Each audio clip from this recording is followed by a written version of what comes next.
मौसम विभाग के अलर्ट के बीच लगातार बारिश ने डोईवाला विधानसभा क्षेत्र की गडुल ग्राम सभा की तस्वीरें पूरी तरह से बदल दी है। जहां सिर्फ 20 फीट चौड़ा एक छोटा बरसाती खाला बहता था, उस पर पक्का पुल बना था। लेकिन बीते साल सितंबर की आपदा और इस साल की मूसलाधार बारिश ने उसी खाले को सैकड़ों मीटर चौड़ी विशाल नदी में तब्दील कर दिया है। तेज बहाव और मलबे की वजह से बना अस्थायी पुल पूरी तरह से क्षतिग्रस्त हो गया है। नतीजा पिछले 3 दिनों से गडुल समेत 1 दर्जन गांवों का संपर्क मुख्य मार्ग और बाजारों से पूरी तरह से टूट चुका है। आज डोईवाला विधायक ब्रजभूषण गैरोला, डोईवाला ब्लॉक प्रमुख गौरव सिंह ऋषिकेश, तहसीलदार क्षेत्र पंचायत सदस्य रविंद्र रावत, गडुल ग्राम प्रधान प्रतिनिधि धर्मेंद्र रावत ग्रामीणों के साथ मौके पर पहुंचे। साथ में लोक निर्माण विभाग, सिंचाई विभाग और पेयजल निगम की टीमें भी मौजूद रही। अधिकारियों ने स्थिति का जायजा लेकर रास्ते और पुल का शीघ्र निर्माण करने के निर्देश दिए। डोईवाला विधायक ब्रजभूषण गैरोला ने कहा कि फिलहाल नदी के पानी को डाइवर्ट करने का काम शुरू कर दिया गया। प्राथमिकता के तौर पर कच्चे पुल का निर्माण शीघ्र किया जाएगा ताकि लोगों का आवागमन शुरू हो सके। बरसात खत्म होते ही यहां पक्के पुल बनाने का प्रयास किया जाएगा, जिसके लिए सरकार भी प्रयासरत है। डोईवाला ब्लॉक प्रमुख गौरव सिंह ने कहा कि स्थिति बेहद गंभीर है। जेसीबी की मदद से नाले के बहाव को डाइवर्ट कराकर अस्थायी संपर्क मार्ग बनाया जा रहा है। सिंचाई और लोक निर्माण विभाग को निर्देश दे दिए गए हैं कि वे मिलकर स्थायी समाधान की योजना बनाएं। बरसात में ग्रामीणों को दिक्कत न हो, इसके लिए काम चलाऊ पुल भी बनाया जाएगा। क्षेत्र पंचायत सदस्य रविंद्र रावत ने कहा कि जहां कभी 20 फीट का खाला था, आज वहां नदी बह रही है। 2 दिन की बारिश ने ही पूरे क्षेत्र को काट दिया। जेसीबी फंस रही है। हमने विधायक और ब्लॉक प्रमुख से मांग की है कि यहां मजबूत पुल और तटबंध बनाया जाए। गडुल ग्राम प्रधान प्रतिनिधि धर्मेंद्र रावत ने कहा कि हमारे गांव के लोग 3 दिन से दूध, सब्जी और जरूरी सामान के लिए भी बाजार नहीं जा पा रहे। स्कूल के बच्चे नहीं जा पा रहे। प्रशासन ने तुरंत संज्ञान लिया, इसके लिए आभार, लेकिन अब स्थायी पुल बनना बहुत जरूरी है। ग्रामीणों ने मांग की है कि गडुल के इस बरसाती नाले पर स्थायी पुल के साथ साथ किनारों पर सुरक्षा दीवार बनाई जाए ताकि भविष्य में ऐसी आपदा से बचा जा सके।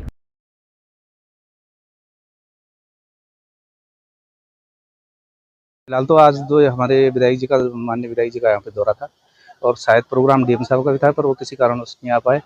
अब हम सोच रहे हैं कि अगर तुरंत इस पर कोई कार्रवाई नहीं होती है तो हम माननीय मुख्यमंत्री जी से एक बार भेंट करेंगे और इस जो हमारी ये समस्या है उसको वहाँ तक पहुँचाएंगे। अब आप देख रहे हैं कि पिछले साल से ही ये मामला चल रहा है। पिछले बरसात में ये पुलिया बह गई थी और अभी तक इस पर देख लो, अभी तक कुछ नहीं हुआ। सब लोग आ रहे हैं, जा रहे हैं, आश्वासन दे रहे हैं, अधिकारी कोई सुनने को राजी नहीं है। हमारी डीएम साहब से भी यही गुजारिश है कि इसमें त्वरित कार्रवाई करके कोई वैकल्पिक व्यवस्था लोगों के आने जाने की जाए और जो ये घर हैं जो खतरे की जद में, इन पे कुछ वायर गेट लगा के या कुछ भी सुरक्षा दीवार दे के थोड़ा सा उनको राहत दी जाए। 3-4 दिन से जब पानी आया तो उसमें जो है काफ़ी परेशानियों का सामना करना पड़ा और लोगों की आवाजाही बंद हो गई। तो पिछले 2-3 दिन से जो है विधायक जी से मेरी बात हो रही थी, तो उन्होंने विधायक जी कहीं बाहर जा रखे थे, किसी का कुछ और पता। तो आज माननीय विधायक जी यहाँ पे आए और उन्होंने जो है सबको, कल बात हुई थी तो कल उन्होंने सब जितने भी डिपार्टमेंट है, सिंचाई विभाग, पीडब्ल्यूडी, जल निगम और लघु सिंचाई वालों को जो है कल ही जो है उनको आदेश दे दिया था कि भाई जो है कल वहाँ पे मौके पे आना है। तो करीब सब लोग आ गए थे। अच्छा, दूसरा ये है कि जो ये अमगढ़ खाला है, इसमें जो है सिंचाई विभाग को तार जाल के लिए उन्होंने निर्देश दे दिए हैं। डीएम साहब को भी जो है उन्होंने जो है बात कर ली है। डीएम साहब ने आदेश दे दिए हैं इन लोगों को करने के। सिंचाई विभाग जो है जो अमगढ़ खाला है उसमें तार जाल की व्यवस्था करेंगे और जो पीडब्ल्यूडी है वो उसमें वैकल्पिक मार्ग के लिए जो है ह्यूम पाइप लगाएंगे उसमें। तो दोनों डिपार्टमेंट को हो सकता है कल से काम शुरू हो जाए। और अपने यहाँ आना था और संबंधित सिंचाई विभाग के अधिकारी और पीडब्ल्यूडी के अधिकारी यहाँ मौजूद है। और अभी विचित्र स्थिति ये हुई, जब विधायक जी ने बात करी तो सिंचाई विभाग के अधिकारी कह रहे हैं कि ये पीडब्ल्यूडी करेगा काम और पीडब्ल्यूडी वाले कह रहे हैं सिंचाई विभाग काम करेगा। तो अब विधायक जी ने भी डीएम साहब से बात करी है। अब डीएम साहब इनके जो उच्च अधिकारी उनसे बात करेंगे। हम उम्मीद करते हैं कि आज नहीं तो कल तक यहाँ पर जो वैकल्पिक व्यवस्था की हम लोग मांग कर रहे हैं, ग्रामीण मांग कर रहे हैं, वो वैकल्पिक व्यवस्था के लिए रास्ते का काम शुरू होगा। और जो बाढ़ सुरक्षा कार्य बहुत अर्जेंट है, यहाँ पे कुछ मकान बिल्कुल खतरे की जद पे, वहाँ पे काम जो है आज कल में शुरू हो जाएगा। नहीं, बिल्कुल होना चाहिए। पहले भी यहाँ पे पुल था और सबसे बड़ी बात है ये क्षेत्र डोईवाला विधानसभा का वो क्षेत्र है जो पर्यटन के रूप से बहुत ज्यादा विकसित किया जा सकता है। और अगर यहाँ पे ही रास्ता हम लोग नहीं दे पाए तो एक बहुत बड़ा क्वेश्चन मार्क है। बहुत बड़ी योजना है यहाँ पे जिसमें करोड़ों रुपया लगा है। सूर्यधार झील भी आगे है। तो हम तो यही मांग करते हैं शीघ्र यहाँ पर, क्योंकि 1 साल पहले, आज पूरा 1 साल में बहुत समय होता, अब तक काम यहाँ पे हो जाना चाहिए था। लेकिन चलिए, जब भी हो हम तो प्रयास ये रहेगा जल्द से जल्द यहाँ पे काम शुरू हो। अभी 2-3 दिन पहले बहुत बारिश आने से और काफ़ी यहाँ पे लैंडस्लाइड उनसे काफ़ी नुकसान हुआ है और जो हमारा यहाँ का जो रास्ते का जो मार्ग था, पुलिया था, वो बह गई है।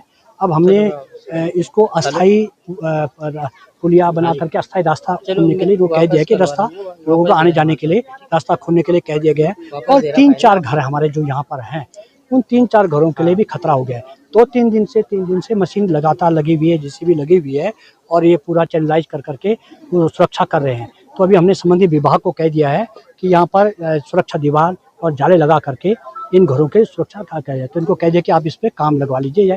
ऐसे सोलवाला में भी जहाँ पर हुआ है घर के लिए, वहाँ पे भी हमने कह दिया है कि इस पे तत्काल इस पे काम शुरू कर दिया जाए। साथ में ये जो हमारा स्थायी पुल का है, स्थायी जो पुलिया बनेगी यहाँ पर, उसके लिए भी हम जगह का भी देख रहे हैं। विभाग इसको देख रहा है और विभाग जैसे इसको देख करके ये पुलिया कहाँ पर हो सकती है, एक पक्की जगह भी उसको ठीक चाहिए जहाँ पर कहीं हार्ड रॉक हो, तो वहाँ पर आने बरसात के बाद जो है स्थायी पुलिया हम लोग बना देंगे।